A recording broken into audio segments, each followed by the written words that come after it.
สวัสดีท่านผู้ชมที่เคารพทุกท่านมาพบกับพรสวรรค์ในรายการแวดวงบันเทิงเป็นประจำในทุกๆวันเวลาดีๆแบบนี้และพบกันในมื้อนี้พรสวรรค์ก็ได้มาอยู่ที่กองศิลปากรแห่งชาติซึ่งเป็นบอนที่เราล้อมเอานักแสดงนักฟ้อนนักลำมาเข้าในกองนี้เพราะว่าเพื่อไปแสดงเผยแพร่ให้ประชาชนลาวรู้ว่ากองศิลปากรก็เป็นหนึ่งในจำนวนที่รับเอาผู้ที่สมัครหรือว่าผู้ที่มักหักมีอาชีพด้านการฮ้องการลำและในมื้อนี้พรสวรรค์ก็จะได้เชิญเอาศิลปินท่านหนึ่งนอกจากเพิ่นก็เป็นนักฮ้องนักลำแล้วเพิ่นก็ยังได้ประพันธ์เพลงต่างๆให้อยู่ที่กองศิลปากรแห่งชาติมาร่วมสัมภาษณ์ในรายการในมื้อนี้และตอนนี้ก็ต้องไปพบกับท่านนั้นเลยเนาะสบายดีเจ้าสบายดีเจ้าในทางรายการรู้สึกเป็นเกียรติอย่างยิ่งที่ได้เชิญเอาทานเข้ามาร่วมรายการบ่ว่าจะเป็นอันใดก็แล้วแต่ผ่านมาดนนานพอสมควรที่เราได้มาสัมภาษณ์ทานอีกครั้งหนึ่งแล้วเทื่อนี้ก็เป็นครั้งใหม่เนาะเจ้าเลยก็ก่อนอื่นก็ขอเรียนถามเกี่ยวกับเรื่องว่าเป็นนักฮ้องนักลำแล้วเป็นอย่างคิดอ่านมีนามปากกาที่มีชื่อว่าบุญอุ้มลูกแอกสร้างไปฮู้ที่มาที่ไปแนวใดเป็นอย่างใส่ชื่อแนวนั้นเพราะว่าบ้านเกิดเมืองนอนอยู่แอกสร้างกับแอกสร้างพลทันเมืองพลโฮงเจ้าแขวงเวียงจันทน์พุ่นโดยแล้วก็เลยใส่ชื่อนามปากกาเจ้าของเองแม่นแต่ความจริงแล้วเป็นนักฮ้องเป็นนักลำแต่ปรับดิดกีแตงบทเพลงพร้อมเจ้าแม่นท่านผู้ชมนั่นก็เป็นหน้าตาของบุญอุ้มอินทวงศ์วิศการนักฮ้องนักลำอยู่ศิลปากรแห่งชาตินี่และตอนนี้ก็มาเข้าบรรยากาศกันไปเลยเนาะล้มกันเลย เกี่ยวกับอยากฮู้ที่มาที่ไปน้อยนึงก่อนจะเข้ามากองศิลปากรแห่งชาตินี่เฮ็ดจังได๋แน่เป็นแนวใดมีชื่อสายหลายรองบ่เล่าประวัติย่อนๆน้อยนึงเจ้าขอเล่าประวัติย่อๆหน่อยนึงเนาะเจ้าตำอิดเฮาก็อยู่แถวพุ่นแหละบ้านนอกคอกนาหน่อยนึงเจ้าแล้วก็เลยเพิ่นประกาศว่าโรงเรียนศิลปะเส่งเอานักเรียนเขาก็มาเส่งเข้าโรงเรียนศิลปะดนตรีปี98 99พอดีมาเส่งได้ติดอันดับน้ำเพิ่นแล้วก็เริ่มมาเรียนโรงเรียนศิลปะดนตรีตอนนั้นอยากลองให้ถามอีกนิดนึงว่าเรื่องชีวิตเยาว์วัยตอนระยะนั้นมีชื่อสายและรองพ่อแม่บ่มีป้าบ่เป็นศิลปินบ่เจ้าบ่พ่อแม่บ่ได้เป็นศิลปินแต่เพิ่นมักร้องเพลงนำบ้านนำเมืองทั่วๆไปจากอ้ายน้องซื่อ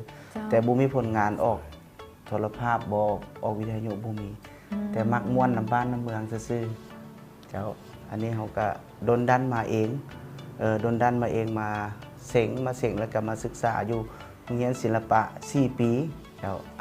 เรียนนั้นก่อนเรียนร้องเพลงเจ้าเรียนร้องเพลงเรียนอ่านโน้ตอ่านอย่างอ่านโน้ตซันแฟได้หลังจากนั้นก็จบเจ้าเรียนศิลปะแล้วก็มาสมัครเวียกอยู่กองศิลปะแห่งชาติแต่เก่าเป็นกองศิลปากรศูนย์กลางเจ้าแม่นแล้วเพิ่นมาเปลี่ยนเป็นกองศิลปะแห่งชาติพอดีมาสมัครอยู่นี่แล้วก็ได้สมัยนั้นเป็นอาจารย์คำพันธ์อาจารย์มาละวันเจ้าเพิ่นมาคัดเลือกเอาเนาะเจ้า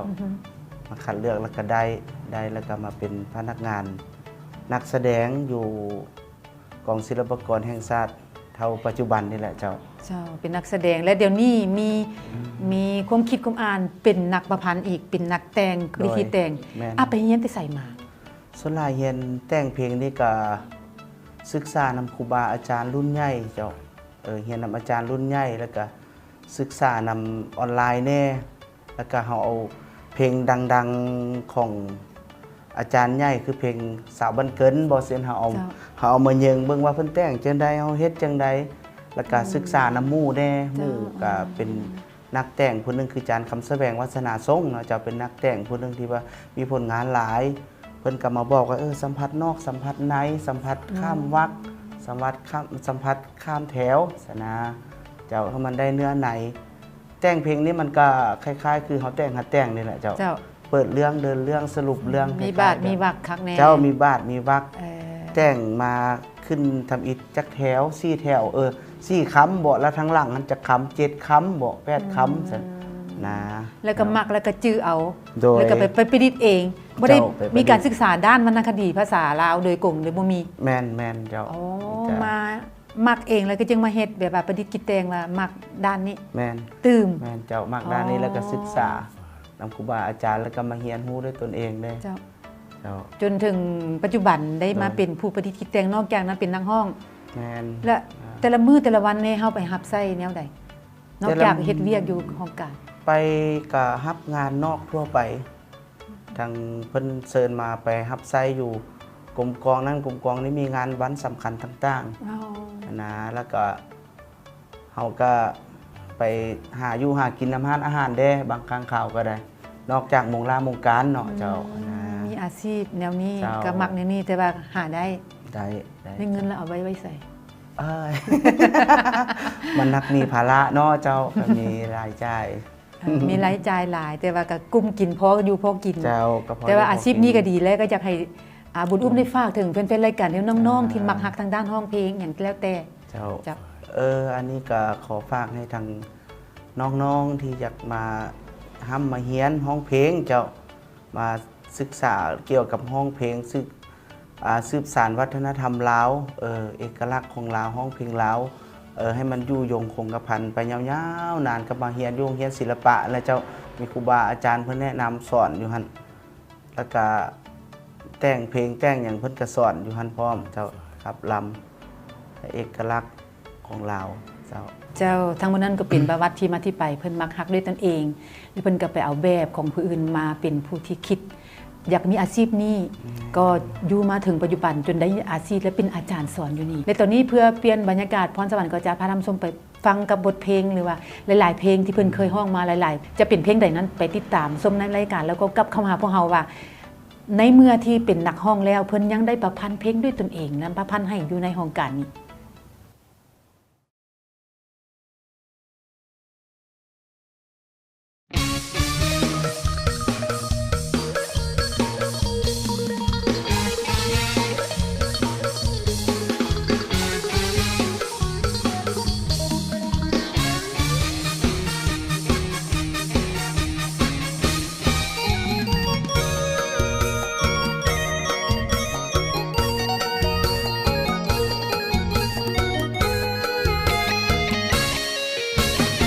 มาพบน้องคนงามสาวบุงคำสีตาดำนามน้อ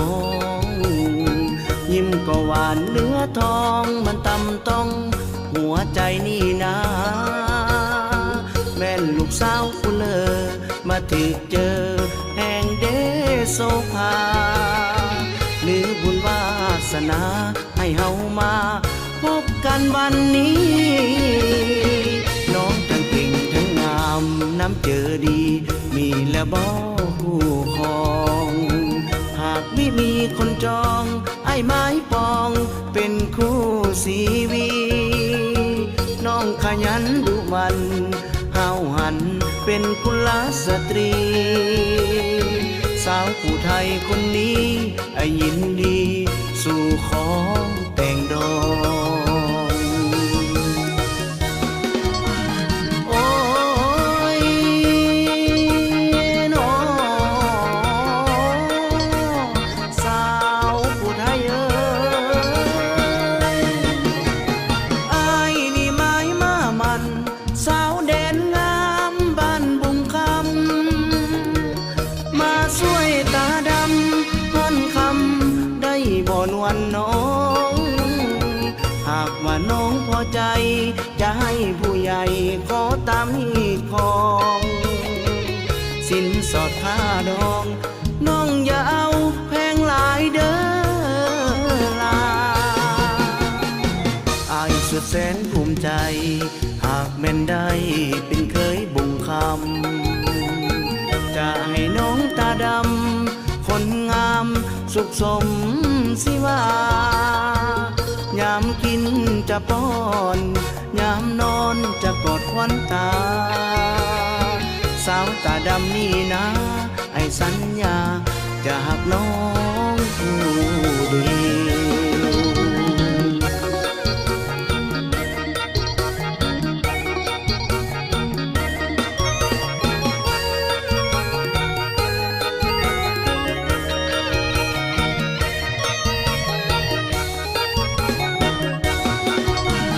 โอ้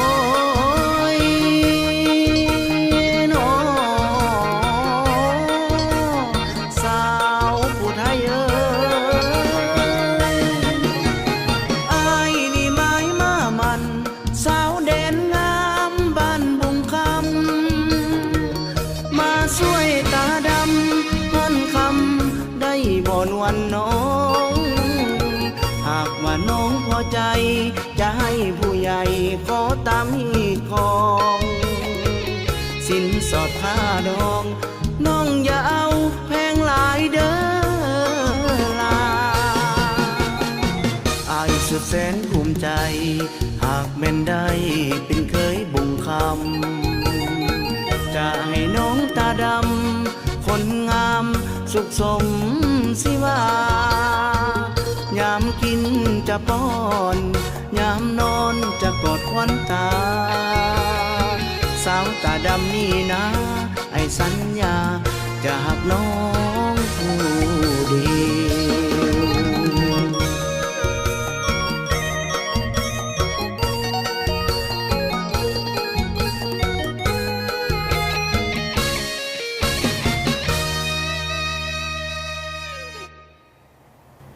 ท่านผู้ชมได้ฟังบทเพลงหรือว่าบทขับบทลำของศิลปินบุญอุ้มแล้วก็คงจะเบิกบานมวลซื่นและตอนนี้พวกเราก็กลับเข้ามาหาบุญอุ้มอีกครั้งหนึ่งมาถามเรื่องเกี่ยวกับเรื่องว่าเมื่อก่อนเป็นนักฮ้องเป็นนักลำแล้วเลยและเป็นอย่างจึงอยากขับปฏิคิดแต่งย้อนว่ามีความรู้สึกตัวเองว่าแนวใด โอ้ตัวนี้บ่เจ้าแต่ก่อนก็เป็นนักร้องวันนี้ก็ค่อยผันขยายเรื่องแต่งเพลงนี้ออกมาเรียนค่อยศึกษานำหลายๆคนย้อนว่าตอนหน้าไปนี่ก็อยากให้แต่งเพลงเป็นผู้อยู่เบื้องหลังจะเป็นผู้อยู่เบื้องหลังแต่งเพลงให้รุ่นหนุ่มรุ่นลูกรุ่นหลานสืบต่อไปเพราะว่าตอนหน้าไปนี่เขาก็หันเป็นครูบาอาจารย์แต่งเพลงแต่งอย่างป้อนตลาดรับใช้สังคมเจ้าศึกษาไป เจ้าแล้ววันนี้นอกจากบ่ได้เรียนอยู่โรงเรียนแล้วก็ยังแบบว่าไปคิดอ่านน้ำหมู่หรือว่าไปคิดกับหมู่ว่าผู้นั้นผู้นี้เป็นอาจารย์เฮาต้องไปหาเพิ่นเพราะว่าเพื่อเฮาอยากได้ความรู้นำเพิ่น แม่นเจ้าไปศึกษาแลกเปลี่ยนบทเรียนนำครูบาอาจารย์รุ่นใหญ่ เจ้า หรือว่าหมู่รุ่นราวคราวเดียวกันเขาเจ้าบางทีศัพท์คำเว้าเขาอาจจะบ่ฮู้เขาจะไปถามหมู่ เจ้า หมู่บ่ฮู้จะมาถามเฮาแลกเปลี่ยนกันตัวนั้น เจ้า เจ้า รายการร้องเพลงนี่เสียงคอคือว่าเซาะใส่ดีแท้เป็นจังไดเคล็ดลับในการรักษาเสียงแนวใดเนาะ ก็ส่วนหลายก็เฮาก็บ่ค่อยกินเย็นปานใดบ่ค่อยกินเย็นกินแต่น้ำอุ่น แล้วก็คันเฮาบ่ได้ไปงานเฮาก็บ่ต้องนอนดึก แล้วก็เฮามาการมาหยังก็แอบเสียงนำพาไอ้น้องแอบเสียงใส่เปียโนคันเฮาแอบเสียงทุกมือแล้วก็เสียงเฮาจะรอดเสียงเฮาจะขยาย เจ้า เสียงเขาจะบูมูกไปร้องเพลงก็มีลมยาว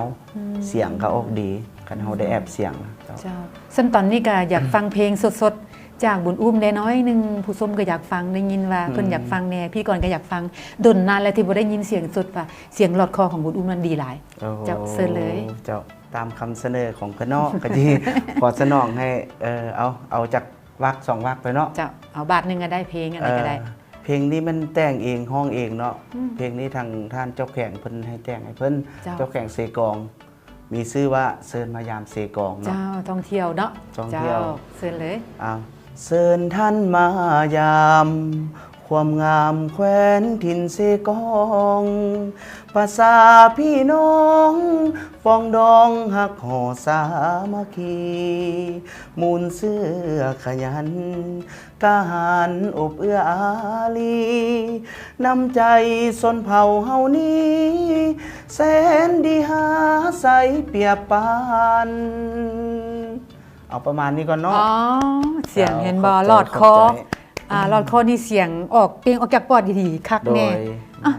เป็นน้ำไปเฮียนมาจากโรงเรียนศิลปะแห่งชาติมาแล้ว และนอกจากนั้นก็ประพันธ์เอง และเนื้อในของบทเพลงนี้มีความหมายแนวใดเกี่ยวกับการท่องเที่ยวของอยู่แขวงเซกอง เพราะว่าบางหนึงนี่เพิ่นเปิดปีท่องเที่ยวครบรอบ และวันสร้างตั้งแขวงเพิ่นครบรอบ40 ปีเนาะ เจ้า แล้วเพิ่นก็เอาข้อมูลมาให้ ส่วนหนึงเขาก็ไปเอาข้อมูลเองเด้ อ๋อ แล้วก็มาแต่งให้เพิ่นบรรยายถึงวัฒนธรรมฮีตของประเพณีแล้วก็บ่อนท่องเที่ยวของแขวงเพิ่นนั่นแหละเจ้าเพื่อให้ชาวโลกได้ไปท่องเที่ยวไปได้รับรู้เจ้า อยากถามบุญอุ้มเองเกี่ยวกับเรื่องการแต่งเพลงนี่เฮ็ดจังไดจึงคุบคิดออกว่าจะแต่งเพลงแนวนี้ให้มันถูกกับบรรยากาศแนวนี้ไปเฮ็ดแนวใดไปนั่งอยู่ห้องน้ำหรือว่าไปนั่งอยู่ห้องหรือว่าไปนั่งอยู่บอนที่ธรรมชาติ ตัวนี้เจ้ามันก็ได้ใช้เวลาเรื่องแต่งเพลงนี่ มันบางทีเขาอยู่คนเดียวเงียบๆยามเศร้ามันจะแต่งได้ดีเพราะว่าสมองเขาปลอดโปร่งสมองปลอดโปร่งเขาคิดว่าเขาสิแต่งเรื่องหยังเขาสิเว้าเกี่ยวกับหยังบรรยายออกมาเว้าเรื่องนั้นๆมันก็เริ่มเปิดหัวเรื่องเกาะก่ายกันออกมา เดินเรื่องกับเกาะใกล้กันออกมา แล้วเลือแฟ้งวักแยกกันมันต้องเป็นเอาความหมายว่าเอาตัวสำคัญออกมาเว้าก็เลือแฟ้งนะเลือแฟ้งวักแยกของเพลงเอาตัวสำคัญตัวกินใจนั่นแหละตัวยอดกินใจเอาตัวนั้นมาขยายเอาคำเว้าขยายให้มันเกาะใกล้ออกมาให้มันเลี้ยนไหลออกมาให้มันถือกับประเด็นตัวจริงที่ว่าเป็นอยากได้อยู่ในศิลปากรแห่งชาติของเฮานี่เนาะมีแต่บุญอุ้มผู้เดียวว่าเป็นนักแต่งเป็นประพันธ์ประดิษฐ์แต่งด้านบทเพลงของกองศิลปากรแห่งชาติโดยปัจจุบันนี้ก็ผ่านมาก็มีหัวหน้ากิจวงไซเนาะเดี๋ยวนี้เพิ่นก็ย้ายไปอยู่กรมศิลปะการแสดงแล้ว กับน้องสายคำตาก็แต่งคือกันกับข้าพเจ้ามี 3-4 คนนี่แหละกับรจนาผู้นึงเพิ่นก็แต่งเป็นนักศิลปินคนเก่าเนาะเจ้าคนเก่าโดยก็เริ่มแต่ง 3-4 คนเจ้าทางรายการก็ดีใจนำที่ว่ายังนอกจากจะเป็นนักร้องแล้วก็ยังคิดว่าจ้องจะเฮ็ดอันอื่นอีกนอกจากมีอาชีพนี้เนาะก็ต้องให้มันผูกพันถึงกันคือว่าบ่ไปเอานักประพันธ์อื่นมาเฮาแต่งเองร้องเองแม่นเจ้าเอาคนเฮาอยู่ในละมูลใส่กันไปและนอกจากแต่งเกี่ยวกับทางด้านธรรมชาติแล้วมีบทเพลงแต่งด้านความรักประมาณเพลงความรักนี่ก็มีก็เริ่มสิเขียนก็เจ้าก็ให้มีออเดอร์มาอยู่กำลังเริ่มมาแล้ว 2-3 เพลงนี้แหละส่วนหลายเฮาก็เกี่ยวแต่งเพลงเกี่ยวกับองค์การจัดตั้งใดนึงเพิ่นเอาข้อมูลมาให้เฮาก็แต่งให้เพิ่นจะฉลองครบรอบวันสร้างตั้งของกระทรวงเพิ่นบ่หรือว่าเมืองนั้นเมืองนี้เพิ่นเอาข้อมูลมาให้เฮาก็แต่งรับใส่เพิ่นเจ้าแล้ววันนี้อยากถามว่าในนามที่บุญอุ้มเป็นนักศิลปินอยู่นี่แล้วเนาะบุญอุ้มคิดว่าความสำคัญหรือว่าอาชีพที่เป็นนักร้องนี่มันดีบ่หรือว่าจังได๋ก็ดีเจ้าดีเพราะว่ามันก็ได้เผยแพร่วัฒนธรรมฮีตของประเพณีนึ่งมามันก็บ่แม่นว่านักร้องทั่วไปเพราะว่าเฮาอยู่ในสายอาชีพเพราะว่าอาชีพตัวนี้มันจะสามารถเลี้ยงครอบเลี้ยงครัวสามารถเฮ็ดให้เฮาก้าวหน้าได้อาชีพนักร้องตัวนี้เจ้าเผยแพร่วัฒนธรรมไปต่างประเทศและก็ภายในประเทศเราอยากให้บุญอุ้มได้ฝากถึงผู้ที่ติดตามชมรายการในปัจจุบันนี้ว่ามีอาชีพนี้ก็มีรายได้คือกันเจ้าแม่นอาชีพนักร้องก็มีรายรับรายได้คือกันเจ้าเพราะว่าได้สามารถจุนเจือครอบครัวเฮ็ดให้เฮาสามารถพ้นทุกข์ได้บ่แม่นว่าอันนั้นเนาะก็สามารถที่ว่าสร้างรายรับให้ครอบครัวได้เรียกอาชีพตัวนี้เรียกว่าเป็นเรียกอาชีพที่สุจริตเนาะเจ้าแล้วว่าฝากถึงน้องๆผู้เพิ่นอยากไม่มีอาชีพใหม่ๆเพราะว่าเป็นวัยรุ่นทุกมื้อนี้เนาะอยากมีอาชีพนักร้องนักฟ้อนก็แล้วแต่ได้ให้บุญอุ้มได้ฝากถึงครั้งเจ้าก็ขอฝากถึงไอ้น้องวัยรุ่นยุคใหม่หันมาร้องเพลงหรือว่าเล่นดนตรีเนาะมาฟ้อนมาร้องเพราะว่าจะเป็นวัฒนธรรมลาวจะสืบสานไปเรื่อยๆมาเรียนศิลปะดนตรีแห่งชาติก็ได้เนาะอยู่พลปะเป้านี่แหละเพราะว่าเดือน9นี่เพิ่นก็เปิดรับนักเรียนเพราะว่ามันเรียนจบแล้วมันก็ได้ใบประกาศสามารถได้ใบประกาศใบรับร้องจะไปเฮ็ดเวียกอยู่องค์การจัดตั้งใดนึงก็สามารถไปได้เพราะว่ามีใบประกาศรับร้องเจ้าและท่านผู้ชมท่านใดต้องการอยากมามีอาชีพหรือว่าเป็นนักร้องนักฟ้อนก็สามารถเข้ามาสมัครอยู่ที่เพิ่นบอกว่าเดือนต่อไปเดือน9เนาะจะมีรับพนักงานหรือว่ารับนักเรียนทุกๆคนทุกๆแบบที่มักทางด้านนี้แล้วก็มีพรสวรรค์ทางด้านนี้เข้ามาได้ท่านผู้ชมในตอนนี้เพื่อบ่เป็นการเสียเวลาไปพบกับบทเพลงอีกเพลงนึงแล้วก็กับคำหาของเฮาว่าผลงานของศิลปินบุญอุ้มนั้นมีหยังแน่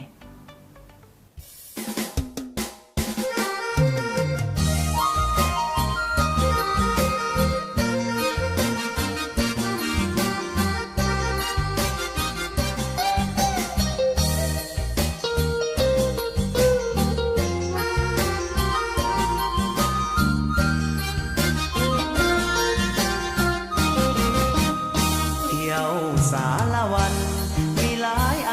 ให้เฮาได้เห็นแผ่นดินบ่ละเวนเฟโดนใสเย็นอาบลำเนาสายผู้ตะยืนสง่ากลางพนาป่าเขาผู้กระแตเขตที่มันเก่าขององค์แก้วลีลาสนลาวใต้โซบีเมื่อมาตาเทวดาสารวันคงเสดงมิ่งมันนครเก่ากระเดาทึกหลักมาสม4,000โบบ้านทานละครเพลงสมใจที่แก่งกูเคยสัญญาไว้จะขึ้นมาใหม่สาวเมืองวาปีไปเมืองเหล่างามยามค่ำเข้าและผู้ตากเขาอยู่กลางป่าเขาย่างเข้าไกลเสียงแม่งัวแม่อีเรียบตามสายทางสาวเหล่างามเก็บหมากกาแฟพันดีเสียงลำลาเลมอนมอนมีบ่อยากจากนี้สาวเมืองตุ้งลานมุ่งขึ้นภูดอยเมืองตะโอยทางประวัติศาสตร์ทางพิลักษณ์สงสารลาวเวียดนามห่วมสู่หบอาหารมีซากรถถังอยู่ที่บ้านกำไว้เป็นพยานบุญละปูสมวยคืนนั้นเฮานัดพบกันเด้อสาละวัน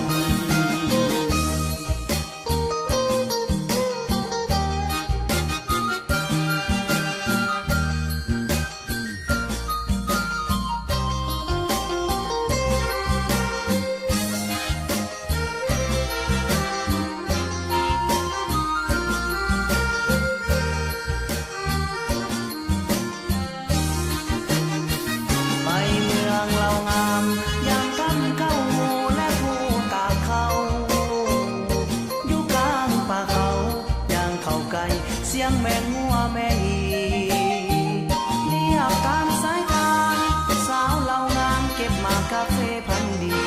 เสียงลำลาเลมอนมอนมีบ่อยากจากนี้สาวเมืองตุ้งลานมุ่งขึ้นภูดอยเมืองตะโอยทางประวัติศาสตร์ทางพิลักษณ์สงสารลาวเวียดนามห่วมสู่หบอาหารมีซากรถถังอยู่ที่บ้านกำไว้เป็นพยานบุญละปูสมวยคืนนั้นเฮานัดพบกันเด้อสาละวัน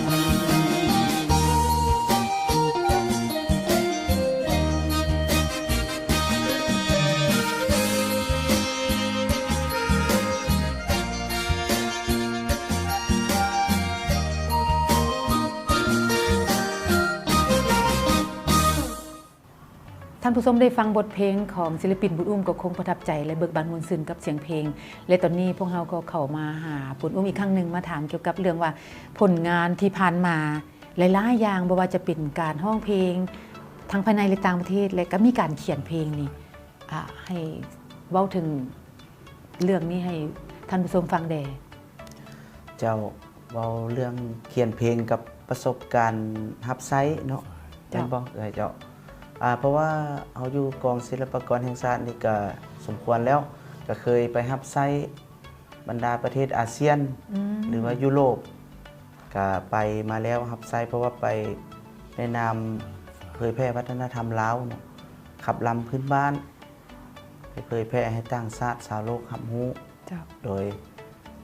ไปเขาก็เอาขับลำลาวเขานี่แหละไปเอาแนวแปลกหูแปลกตาข้าเจ้ากับผู้ชมก็มาเบิ่งหลายเด้เจ้าข้าเจ้ารับต้อนหลายมาขอถ่ายรูปน้ำมาเบิ่งน้ำว่าบ้านข้าเจ้าบ่มีได้เนาะ เพราะเฮาก็ไปเอาเอกลักษณ์ของเฮาไปให้ข้าเจ้าเบิ่งเนาะเอกลักษณ์ของเฮาไปเผยแพร่ให้ข้าเจ้ารู้จักเจ้าและความภูมิใจตอนที่ขึ้นเวทีของงานบุญอุ้มนั้นเป็นจังได๋ระยะนั้นตื่นเต้นส่ำใด ตื่นเต้นถือว่าโอ้กระตือรือร้นหลายถือว่าดีใจสุดๆแล้วเฮาไปเฮาเฮ็ดสุดใจแล้วเอาเฮ็ดสุดใจแล้วไปเผยแพร่วัฒนธรรมลาวอยู่ต่างประเทศหรือว่าต่างชาติเอาเฮ็ดสุดความสามารถสุดใจเลย ดีใจสุดๆเลยแล้ว และนอกจากที่ว่ามีผลงานแล้วเนาะก็อยากให้บุญอุ้มได้เว้าถึงเกี่ยวกับเรื่องว่าเฮาอยากเป็นนักแต่งที่ดี หรืออยากเป็นนักร้องที่ดีเฮามีความอดทนแนวใดเฮาอยากเฮ็ดแนวใด โอ้ตัวนี้บ่เจ้ามันอยากแต่งเพลงดีเนาะเป็นนักแต่งที่ว่ามีความอดทนเนาะมันก็ใส่ความพยายามว่าเราต้องเฮ็ดออกมาให้ได้ไปจุดนั้นให้ได้มื้อนี้เฮาคิดบ่ออกแต่ปะเจียไว้มื้อหน้ามา 2-3 มื้อมาเฮามาแต่งเฮามาคิดมันครบคิดเนาะคิดออกแล้วก็เอามาเขียนใส่แล้วมันเกาะก่ายให้มันดีตามที่ว่าเฮาอยากได้ตามมันออกมาตามใจเฮา เจ้า โดยมีความอดทนเจ้า แล้วก็คิดไปแต่ละวันต้องเอาเจียไว้มีประกาศ แมน ไว้ตลอด มีเจีย คิด มี ออกแล้ว ปากกาไว้ มาเขียน ข้างๆตลอดคิดมาแล้วคิดออกแล้วมาเขียนใส่ คิดบ่ออกมืดปิ๊กแล้วก็โอ้ยปะมื้อนี้สมองบ่ให้ก็ปะเจียก่อนต่อมาคิดบ่ได้ตอนเช้าตอนแรงมาเฮ็ดใหม่ อ๋อ พยายามไม่อยู่ ต้องเฮ็ดให้มันสำเร็จที่เฮาอยากเฮ็ด โดย อ๋อ แล้วก็เสื้อฟังความครูบาอาจารย์ แต่งเพลงให้มันออกมาดีเจ้า เกาะกายบท เกาะกาย บา บ ท ทเกาะกายแล้วก็บ่ให้แตะต้องถึงผู้นั้นผู้นี้มีแต่เว้าเรื่องธรรมชาติเรื่องความฮักบ่ให้แตะต้องถึงฝ่ายใดฝ่ายหนึ่งเจ้า เจ้าแล้วบัดนี้อยากให้บุญอุ้มเว้าถึงเกี่ยวกับเรื่องว่าอยากเป็นศิลปินที่ดี เด่นมีบทบาทสำคัญอยู่ในสังคมในเวทีต่างๆบ่ว่าจะเป็น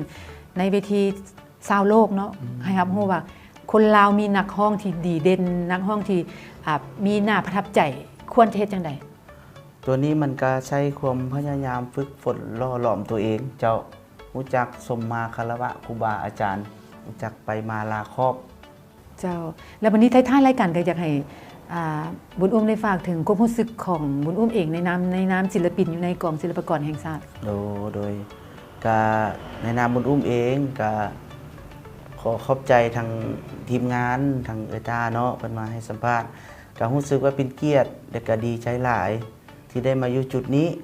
เจ้ามาอยู่จุดนี้ก็ถือว่าเฮาเฮ็ดดีที่สุดแล้วรับใช้ประเทศชาติต่างหน้าประเทศชาติไปเผยแพร่วัฒนธรรมบ่ว่าจะอยู่ภายในและต่างประเทศเจ้า ท่านผู้ชมทางบนนั้นก็เป็นการให้สัมภาษณ์ของศิลปินบุญอุ้มเพิ่นมักฮักทางด้าน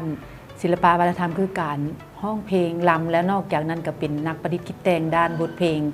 แต่ละเพลงที่พระเพิ่นร้องนั้นเพิ่นแต่งเองร้องเอง โดย และเพิ่นก็ไปแต่งให้แต่ละเขตแข่งแต่ละท้องถิ่นมาโดย ได้ท่านผู้ชมได้ยินกันว่าจะเป็นท่องเที่ยวของแต่ละแขวงก็เพิ่นก็สามารถเฮ็ดได้ และเพิ่นก็ไปรับใช้อยู่งานต่างๆ เพราะว่าสร้างเศรษฐกิจครอบครัว เมื่อเว้าถึงอาชีพนี้แล้วทั้งถ้าท่านผู้ชมมักฮักอาชีพใดก็ดีถ้าว่ามีจุดประสงค์หรือว่ามีความอดทนอาชีพนั้นต้องประสบผลสำเร็จแน่นอน และสำหรับวันนี้ทางรายการพวกเราก็ถือโอกาสนี้ขอขอบใจนำศิลปินบุญอุ้มอีกครั้งเนาะที่สละเวลามาร่วมรายการมาสนทนาหลายๆอย่างมาว่าอาชีพเจ้าของนี่เป็นแนวใดก็ให้ฮู้กันไปแล้วนะก็ขอบใจ เจ้าขอบใจ แล้วก็ขออวยพรให้บุญอุ้มจงเป็นนักห้องที่ดีในศิลปากรแห่งชาติของเราตลอดไป โดยเจ้าขอบใจ ท่านผู้ชมทั้งหมดนั้นก็เป็นการให้สัมภาษณ์ของศิลปินบุญอุ้มสำหรับวันนี้ทีมงานพร้อมด้วยศิลปินก็ถือโอกาสนี้ขอบใจนำท่านผู้ชมขอลาท่านผู้ชมก่อนขอกล่าวคำว่าสบายดี